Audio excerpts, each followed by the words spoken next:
નવસારી મહાનગરપાલિકાના ward number 4 ના કોંગ્રેસના સુધરાઈ સભ્ય પ્રભાબેન નરેશકુમાર વલસાડિયાએ રેન બસેરાની મુલાકાત દરમિયાન ત્યાંની વ્યવસ્થાઓ અંગે ગંભીર પ્રશ્નો ઉઠાવ્યા છે. નવસારી મહાનગરપાલિકાના કોર્પોરેટર પ્રભાબેને જણાવ્યું હતું કે રેન બસેરામાં પાણીનો મોટા પાયે બગાડ થઈ રહ્યો છે, જ્યારે સાફ સફાઈની સ્થિતિ અત્યંત નબળી છે. ઉપરાંત છેલ્લા 2-3 મહિનાથી લિફ્ટ બંધ હોવાથી ખાસ કરીને દિવ્યાંગ અને વૃદ્ધ લોકોને ભારે મુશ્કેલીનો સામનો કરવો પડી રહ્યો છે.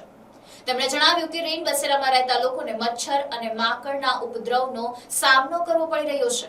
એક રહેવાસીના શરીર પર માંકડના કરડવાથી ગંભીર અસર જોવા મળી હોવાનું પણ તેમણે જણાવ્યું. પ્રભાબેન વલસાડિયાએ માંગ કરી કે રેન બસેરામાં રહેતા લોકો માટે નિયમિત મેડિકલ ચેકઅપ અને આરોગ્ય સહાય ઉપલબ્ધ કરાવવામાં આવે. સાથે જ ચાલીને બહાર જઈ ન શકતા નિરાધાર અને ભિક્ષુક લોકોને દિવસમાં માત્ર એક સમયના ભોજનને બદલે બપોર અને રાત્રિના ભોજનની પણ વ્યવસ્થા કરવી જોઈએ.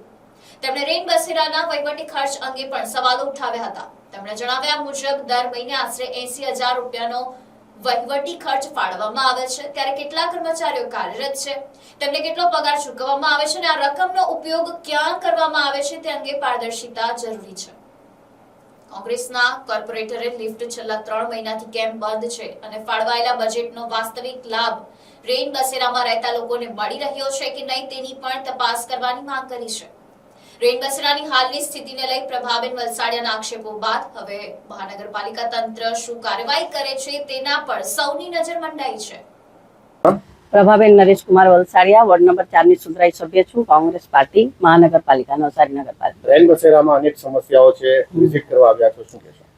આજે રેન બસેરામાં વિઝિટ કરતા જાણવા મળ્યું કે અહીંયા પાણીનો ખૂબ જ વ્યય થઈ રહેલો છે, વગાડ થતો છે અને કોઈ પણ સુવિધા નથી. સાફ સફાઈને નામે મીંડું છે અને આજે 2-3 મહિનાથી લિફ્ટ પણ બંધ છે. હેન્ડીકેપ લોકો બી અહીંયા આવીને રહેતા છે. તે લોકો માટે શું? પછી તે બિચારા નીચે જ બેસી રહી ને મચ્છર માંકડનો ખૂબ જ ઉપદ્રવ છે. એક ભાઈના તો આખા શરીરે ફૂટી નીકળેલું છે, માંકડ કરડીને એનું શરીર આખું પેલું ખરજવા જેવું થઈ ગયેલું છે. ત્યારે મારે એનું એમ કહેવું છે કે દર અઠવાડિયે એ લોકો માટે મેડિકલ સહાય પણ પ્રોવાઈડ કરવું જોઈએ અને મોટા મોટા બજેટ જ્યારે ફાળવો છે દર મહિના 80,000 જેવું એમ કે વહીવટી ખર્ચ આપવામાં આવે છે. વહીવટી ખર્ચમાં કેટલા કર્મચારીઓ છે, કેટલા પગાર એ લોકોને આપવામાં આવે છે. એક ભાઈએ કીધું 5,000 પગાર આપવામાં આવે છે. ચાલો 5,000 પગાર તો કેટલી વ્યક્તિ 80,000 માં આવી જાય? તો તે બધું એક જાણવાનો વિષય છે. અને તમે શું આપી રહેલા છો એ લોકોને? એક ટાઈમનો જમવાનું આપ્યું તેના પૂરતું નથી.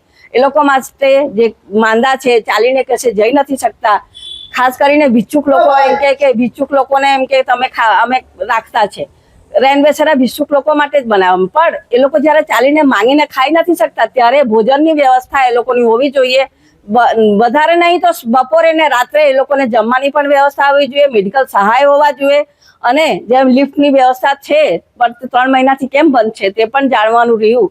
અને મોટા મોટા બજેટ જ્યારે ફાળવવામાં આવેલું છે તે ખરી રીતે જોવા જાય તો આ લોકોને પર ખર્ચો થવો જોઈએ. અને કેવી રીતે ખર્ચો થતા છે? 80,000 રૂપિયા અને કર્મચારી તો એક જ મને જોવા મળ્યા, પણ તે બી જાણવાનું વિષય છે કે આ 80,000 રૂપિયાના કરી શું રહેલા છે એ એક વિષય છે.